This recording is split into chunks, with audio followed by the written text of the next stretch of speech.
요한계시록 20장 7절에서 15절에 있는 말씀입니다.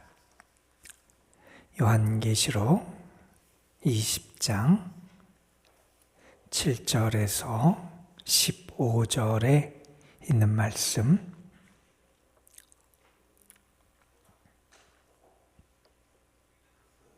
오늘 우리에게 주시는 하나님의 말씀, 우리 함께 한 목소리로 받들어 읽겠습니다. 천년이 참에 사탄이 그 옥에서 놓여 나와서 땅의 사방 백성 곧 곡과 마곡을 미혹하고 모아 싸움을 붙이리니 그 수가 바다의 모대 같으리라. 그들이 지면에 널리 퍼져 성도들의 진과 사랑하시는 성을 두루매 하늘에서 불이 내려와 그들을 태워버리고 또 그들을 미혹하는 마귀가 불과 유황못에 던져지니 거기는 그 짐승과 거짓 선지자도 있어 세세토록 밤낮 괴로움을 받으리라. 또 내가 크고 흰 보좌와 그 위에 앉으신 이를 보니 땅과 하늘이 그 앞에서 피하여 간데 없더라. 또 내가 보니 죽은 자들이 큰 자나 작은 자나 그 보좌 앞에 서 있는데 책들이 펴있고 또 다른 책이 펴졌으니 곧 생명책이라. 죽은 자들이 자기 행위를 따라 책들에 기록된 대로 심판을 받으니 바다가 그 가운데에서 죽은 자들을 내주고 또 사망과 음부도 그 가운데에서 죽은 자들을 내주며 각 사람이 자기 행위대로 심판을 받고 사망과 음부도 불못에 던져지니 이것은 둘째 사망 곧 불못이라. 누구든지 생명책에 기록되지 못한 자는 불못에 던져지더라. 아멘. 송나라 때의 중국 학자 가운데 정의라고 하는 그런 학자가 있었다 그럽니다. 그 학자가 사람들이 보통 행복이라고 생각하는 것이 사실은 행복이 안 될 수도 있다 하는 이런 이야기를 하면서 인간의 세 가지 불행에 대해 이야기한 그 내용이 있습니다. 거기 보면 먼저 이런 얘기를 합니다. 소년 등과, 그러니까 어린 시절에 너무 일찍 과거에 급제를 해서 출세의 길로 나가는 게 불행일 수 있다 이런 얘기를 합니다. 왜냐하면 그러다 보면 교만해져서 그 교만이 그에게 불행을 가져올 수 있다 그런 얘기입니다. 두 번째 불행은 이런 것을 얘기합니다. 부모를 너무 잘 만나는 것, 위세가 대단한 부모를 만나는 것, 이것도 불행이 될 수 있다 하는 얘기를 합니다.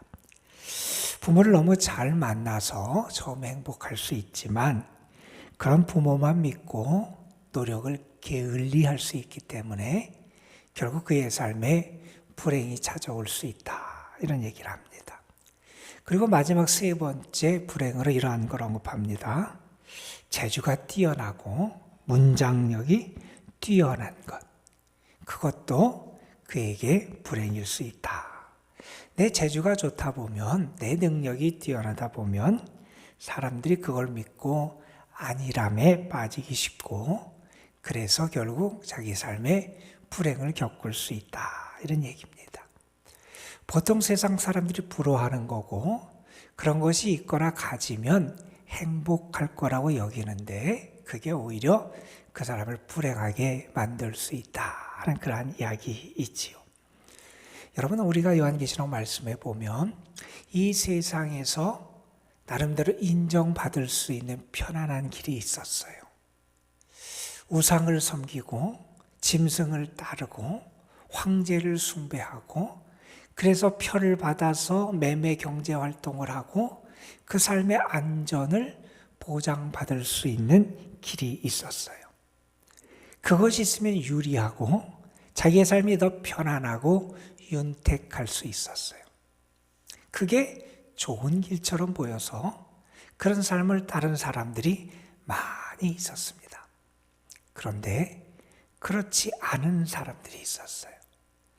당장 눈앞에 분리를 당하고 어려움을 겪고 핍박과 박해를 당하면서도 하나님을 섬기는 믿음, 주님을 향한 신실함, 하나님께 대한 분명한 자기 확신을 가지고 살아갔던 사람들. 세상에서 그들은 더 연약해 보이고요, 더 불리해 보이고요, 더 많은 어려움을 겪는 것처럼 보였습니다. 그런데 그것이 뒤집어지는 때가 등장하더라는 거예요.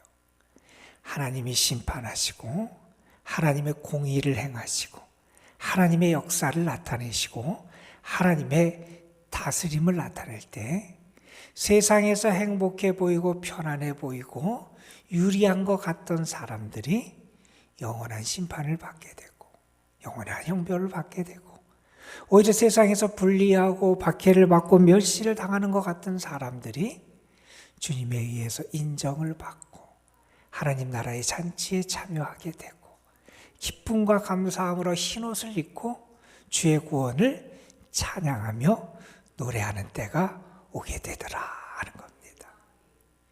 여러분, 우리는 분별력이 있어야 돼요. 그래서 하나님이 보시기에 옳은 길을 가야 되고요. 신앙 안에서 합당하고 바른 길을 걸어가야 되는 게 우리 믿음의 사람들이에요. 예수님이 그 길을 걸어가셨잖아요.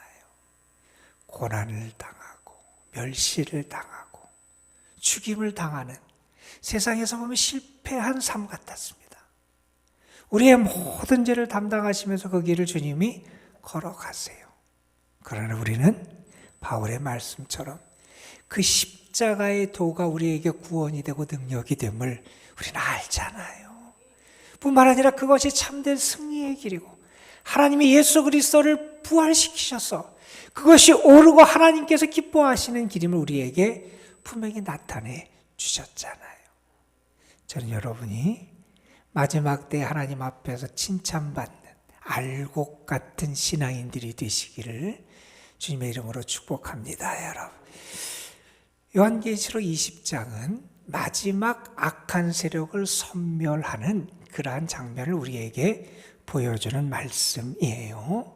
어제 우리는 그 하나님께서 한 천사를 보내셔서 이 사탄 마귀를 무적행에 1000년 동안 가두어 놓고 이제 주님을 위해 순교하고 믿음을 지켰던 사람들이 주와 함께 일어나서 왕노릇하게 될 것이다 라고 하는 천년 왕국에 대한 말씀을 함께 읽었어요. 하나님께서 1000년 동안 그 악한 세력을 무적행에 가둬 결박시키신다 하는 말씀이 있었어요. 그래서 어저께 잠깐 좀 소개를 해드렸습니다. 천년 왕국이 있는데 그 전에 예수님의 재림이 있다고 말하는 게 전천년설, 천년왕국인데 그 다음에 예수님의 재림이 있다고 말하는 게 후천년설, 또 그리고 그 천년이라고 하는 시간이 특정한 어떤 시간, 문자적인 시간이 아니라 숫자적인 시간이 아니라 예수님의 초림부터 재림까지의 시간으로 말하면서 하는 무천년설 뭐 이런 게 있다는 얘기를 했어요. 그런데 여러분, 그게 중요한 게 아니라 그 말씀에서 강조한 내용은 뭐냐면 주를 위해 산 사람, 믿음으로 산 사람, 신실함을 지키며 끝까지 주님 편에 선 사람들을 하나님이 높이시고 위로하신다는 게 그 핵심이었어요. 자, 그 다음에 벌어지는 장면이 오늘 말씀 우리가 함께 읽었던 7절 이하의 말씀입니다.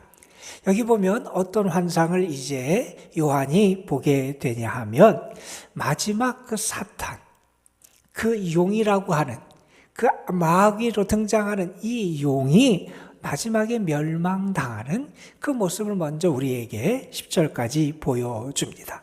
1000년이 찼어요. 무적행에 결박됐던 그 사탄이 그 옥에서 무적행에서 풀려지게 되는 장면을 소개합니다. 그가 나와서 어떻게 하느냐? 자기 세력을 마지막으로 규합하더라는 거예요. 여기 보면 곡과 마곡을 미혹시켰다. 이런 얘기가 나오는데 이것은 그 용을 원조하고 후원하는 그런 군대를, 그 후원자들을 나타내는 그런 표현이고, 이게 에스겔서에서는 하나님을 대적하는 그런 전투가 벌어진 지명을 나타내는 그런 것으로 등장하기도 하는데, 어쨌든 자기 세력을 규합합니다. 그리고 싸움을 하기 위해서 세력을 모았는데 그 악한 세력의 수가 8절에 보면 바다 위에 모래같이 많았다. 여전히 이런 악한 세력, 영의 미혹을 받아서, 사탄의 미혹을 받아서 그를 추종하는 세력들이 등장하더라는 거예요. 그들이 지면에 널리 퍼져서 어떻게 하느냐? 성도들을 포위하고 에워싸더라는 거예요. 성도들의 진과 사랑하시는 성을 에워싸고 둘러쌌어요. 자, 그래서 그들이 이기는 것처럼 보이고 그들의 세력이 많은 것처럼 보였어요. 그런데 어떤 일이 벌어지냐 하면 하나님이 일순간에 이 악한 세력을 심판하세요. 여러분 9절 뒤에 보세요. 하늘에서 불이 내려와서 그들을 태워버려요. 하나님을 대적하고 믿음의 길을 대적하고 지금까지 이 악한 세력의 편에 섰던 사람들, 그리고 악의 추종자들과 그 세력을 하나님이 불로 태워버리시더라는 거예요. 그리고 어떻게 하시느냐? 그들을 미혹했던, 그래서 자기를 따르게 했던 이 사탄 마귀를 하나님께서 불과 유황의 못에, 불못에 던져버리시더라는 거예요. 우리가 앞에서 봤어요. 우리가 19장 마지막에서 봤습니다. 그 용을 섬기던 짐승과 거짓 선지자를 먼저 그 불못에 하나님께서 던져버리셨어요. 이번에는 하나님께서 그 용, 사탄의 세력을, 그 사탄을 하나님께서 그 불못에 던져버리시더라는 거예요. 그것은 어떤 것이냐? 거기는 그를 추종하던 짐승과 거짓 선지자도 거기에 있더라는 거예요. 그리고 그들이 거기서 세세토록 영원히 괴로움을, 고통을 당하게 되는 그런 장소, 불못, 유황못에 하나님이 그들을 던져버리시더라는 거예요. 자, 이제 용도 사라졌어요. 용을 추종하고 하던 그런 세력들도 사라졌어요. 이제 악한 세력에 대한 심판이 다 끝난 것처럼 보여요. 그리고 오늘 말씀 11절 이하에 보면 이제 마지막 모든 사람에 대한 최후의 심판에 대한 말씀을 우리에게 전해줍니다. 여러분 11절에 요한이 환상을 봅니다. 또 내가 크고 흰 보좌와 그 위에 앉으신 이를 본다는 거예요. 여러분 이 크고 흰 보좌는 하나님의 보좌를 나타낼 거고, 이 큰 보좌에 앉으신 분은 분명히 하나님이실 거예요. 자, 이 크고 흰 보좌에 그분이 앉아 계셨다. 그래서 이 마지막 이 최후의 심판을 흰 보좌의 심판, 사람들이 이렇게 칭하기도 하는 그런 심판이 있을 거라는 거예요. 이 심판은 어떠한 심판인지를 그 다음에 설명해 줍니다. 그 심판이 일어나면서 벌어지는 현상을 먼저 이런 얘기를 합니다. 땅과 하늘이 그 앞에서 피하여 간데 없다. 마치 세상이 창조되기 이전에 무의 상태가 된 것처럼 창조되었던 이 세상의 것들이 다 사라지고 말았다는 거예요. 자, 그 다음에 무슨 일이 일어나는 12절에 보면 죽은 자들이 이제 그 보좌 앞에 서게 되더라는 거예요. 그리고 그 보좌 앞에는 뭐가 있느냐? 책들이 있더라는 거예요. 두 종류의 책이 있어요. 하나는 여러분 뒤에 등장하는 생명책이라는, 우리 요한계시록에서 여러 번 등장했죠. 한 대여섯 번 이 생명책에 대한 언급이 등장을 합니다. 어린 양의 생명책 이렇게도 등장을 하고, 생명책, 구원받을 사람의 어린 양에게 속한 사람들의 이름이 기록된 생명책이 하나 있고요. 다른 하나는 어떤 책들, 여기도 복수로 나와 책들이 펴 있는데 그 책들은 뭐냐? 사람이 자기가 행한 것대로 자기의 행위들이 기록된 그런 행위의 책이 있더라는 거예요. 자, 그런데 이 죽은 자들이 자기의 행위를 따라 이 책에 따라서 그들이 심판을 받게 되더라. 그래서 모든 사람이 이 심판의 자리에서 그 심판을 받는, 죽은 자들 심판을 받는 모습이 등장을 해요. 여기 죽은 자가 믿지 않는 사람만 말하는 거냐? 아니면 믿음의 사람도 다 포함되는 다 죽은 자냐? 사람들의 의견이 갈리기도 하는데 아마 후자의 경우가 더 가까운 것 같아요. 모든 사람이 하나님의 심판 앞에 서는데, 그러나 우리 행위대로 기록된 책이 있고 생명책이 있어요. 만약에 우리가 우리 행위대로 기록된 책에 따라서 심판을 받는다면 우리는 다 멸망당할 거예요. 그러나 우리에게는 어떤 은혜가 있냐면 어린 양의 구원의 은혜가 있잖아요. 어린 양을 믿고 그 이름을 붙잡고 그 피에 의해서 씻음을 받은 사람. 여러분 7장에 등장하는 구원받은 무리들의 모습. 어린 양의 피로 깨끗하게 씻겨지는 그런 은혜가 우리에게 있잖아요. 그 생명책에 기록된 사람들은 구원을 받게 되고 그들은 둘째 사망, 영원한 사망을 당하는 그 심판을 면하게 되고 그렇지 않은 사람들은 그들의 행위대로 다 심판을 받게 될 거다 하는 말씀이 등장합니다. 여러분 바울 사도도 고린도후서 5장에서 이런 말씀을 합니다. 이는 우리가 다 반드시 그리스도의 심판대 앞에 나타나게 되어 각각 선악간에 그 몸으로 행한 것으로 따라 받으려 합니다.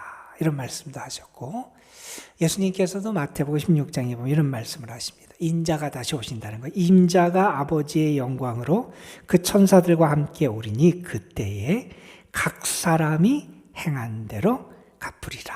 이런 말씀도 하시고 또한 베드로 사도는 베드로전서에 이런 말씀도 합니다. 외모로 보시지 않고 각 사람의 행위대로 심판하시는 이를 너희가 아버지라 부른즉 너희가 나그네로 있을 때를 두려움으로 지내라. 하나님은 각 사람을 심판하시는 하나님이다. 그 심판의 자리에서 우리는 가라지가 아니라 알곡으로 하나님의 구원의 자리에 이룰 수 있어야 한다는 거죠.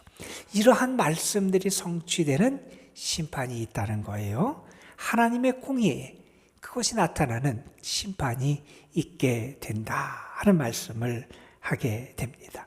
자, 이러면서 이 땅에 대한 모든 악의 세력을 섬멸하고 이 땅을 새롭게 하실 하나님의 그런 준비의 역사가 끝나게 돼요. 그리고 우리가 내일부터 볼 말씀에 보면 이제 새 하늘과 새 땅, 또 새 예루살렘, 그리고 마지막에 이러한 여러 가지 당부의 말씀들이 이제 요한계시록 뒤를 채우며 등장하게 됩니다. 여러분 비틀즈라고 하는 그러한 가수팀을 아실 거예요. 비틀즈의 리더였던 존 레논이라는 사람이 비틀즈가 해체된 직후에 발표한 노래가 있어요. 이매진이라고 하는 노래고요. 아마 여러분 노래 들어보신 분들 계실 거예요. 아주 멜로디가 아주 부드럽고 사람들에게 친숙하게 다가오는 그런 멜로디예요. 그런데 거기에 가사에 보면 이런 가사가 나와요. 천국과 지옥은 없는 곳으로 생각해라. 이런 얘기가 나오고 그리고 그렇기 때문에 이 땅에서 모든 사람이 평화롭게 살기 위해서 그것에 노력해라. 뭐 이런 이야기가 나와요. 여러분 우리가 이 땅에서 평화롭게 잘 사는 거 중요해요. 그러나 우리가 분명히 놓쳐서는 안 되는 게 있다는 거예요. 우리는 이 땅에서의 삶만 있는 게 아니라는 거예요. 이 땅에서의 삶만을 붙잡고 거기에 매몰되어서 살아가는 사람이 아니라 우리가 분명히 기억해야 될 것은 우리에게는 이 하나님의 심판이 있다는 거예요. 사탄은 자꾸 이 하나님의 심판이라고 하는 것을 우리에게 무시하고 잊고 살게 만들어요. 이것은 불편한 거죠. 우리가 듣기에 불편한 진실입니다. 그러나 우리가 잊어서는 안 되는 것 가운데 하나가 이 하나님의 심판에 대한 말씀도 우리가 잘 기억하며 살아가야 돼요. 우리는 생명책에 기록돼서 주의 구원의 자리에 함께하고 은혜의 자리에 함께하고 주님을 찬양하며 노래하는 그 자리에 함께할 믿음의 사람들이 돼야 된다는 거예요. 물론 시련이 있습니다. 당장 눈앞에 보기에는 실패자처럼 보이고 고난을 당하고 어려움을 당하는 그런 사람처럼 보이기도 할 겁니다. 그러나 우리는 분명히 믿습니다. 예수님의 십자가를 통하여 우리를 구원하시고 예수님의 부활을 통하여 죽음과 모든 악한 세력을 승리하게 하신 하나님께서 예수님의 그 보혈과 그 이름과 그 사랑과 은혜를 붙잡고 신실하게 하나님 편에 서서 살아가는 사람들 하나님이 구원하시고 도우시고 우리의 삶에 참된 변화의 역사를 이루어질 그 하나님의 은혜가 있음을 우리는 분명히 기억하며 살아야 한다는 겁니다. 오늘도 하나님을 향한 여러분의 믿음이 더 진실해졌으면 좋겠고요. 언제 하나님 앞에 서더라도 하나님이 사랑하시고 인정하시는 믿음의 삶을 살아가는 여러분 되시기를 주님의 이름으로 축원합니다. 기도하시겠습니다. 감사헌금 무명으로 감사헌금 함승혁 서정수 집사가 정드렸습니다. 아버지 하나님, 오늘도 우리를 불러주셔서 하나님께서 결국 이 땅의 모든 악한 세력을 멸하시고 또한 하나님이 모든 사람을 생명책과 또한 그 행위대로 심판하시는 그 말씀 우리가 함께 묵상하게 하신 감사합니다. 우리의 믿음이 더 신실해지게 하여 주시고 또한 우리의 믿음이 더 확실해지게 하여 주셔서 아버지 하나님, 어느 때나 주님 보시기에 거룩하고 진실한 믿음의 자리를 지켜나가고 예수 그리스도를 통한 구원과 그 사랑과 그 도우심의 은총 속에 머물며 늘 하나님의 영광을 드러내는 저희들 되게 하여 주옵소서. 아버지 하나님, 여전히 우리 앞에 벌어지는 현실은 악이 기승을 부리는 것 같게 보이기도 하고 악한 자들이 흥하는 것처럼 보이기도 하고 믿음의 사람들이 불이익과 불편함과 어려움과 박해를 당하는 것 같은 것이 우리가 살아가는 현실임을 우리가 알기도 합니다. 그러나 아버지 하나님, 요한이 하나님에 의해서 봤던 이 환상들, 하나님이 보여주신 이 하나님의 역사하심과 일하심과 다스리심에 대한 이 비전을 저희들도 갖게 하시고 보게 하여 주셔서 언제나 신실하게 주님을 향해서 우리가 서게 하시고 더 주를 사랑하고 주를 따라가며 살아가는 저희들 되게 하여 주옵소서. 아버지 하나님, 주님은 우리를 살리기 위하여 십자가의 죽음의 길을 걸어가셨습니다. 그래서 우리가 그 어린 양의 피로 씻음 받고 구원받는 자리에 들 수 있었음을 우리가 알게 됩니다. 하나님, 그 은혜가 믿어지게 하여 주시고 그 은혜에 감사하는 저희들 되게 하여 주시고 예수님이 우리를 위하여 죽으셨듯이 이제 우리도 내가 죽고 내 속에 살아 역사하시는 주님을 드러내며 살아가는 저희들 되게 하옵소서. 오늘도 저희들이 주님 앞에 나와서 기도합니다. 우리의 기도가 분명히 하늘 보좌에 상달될 줄 믿습니다. 하나님이 귀하게 여기시고 받으시고 들으시고 역사하여 주시고 응답하여 주실 줄로 믿습니다. 믿음으로 구하게 하여 주시고 믿음으로 맡기게 하여 주시고 믿음으로 하나님을 의지하며 하나님 앞에 진실한 기도를 드릴 수 있는 저희들 되게 하옵소서. 이 시간에도 주님 앞에 드려진 감사의 예물 위에 주님의 응답과 축복과 은혜의 손길을 더하여 주옵소서. 우리 구주 예수 그리스도의 이름으로 기도드리옵나이다. 아멘.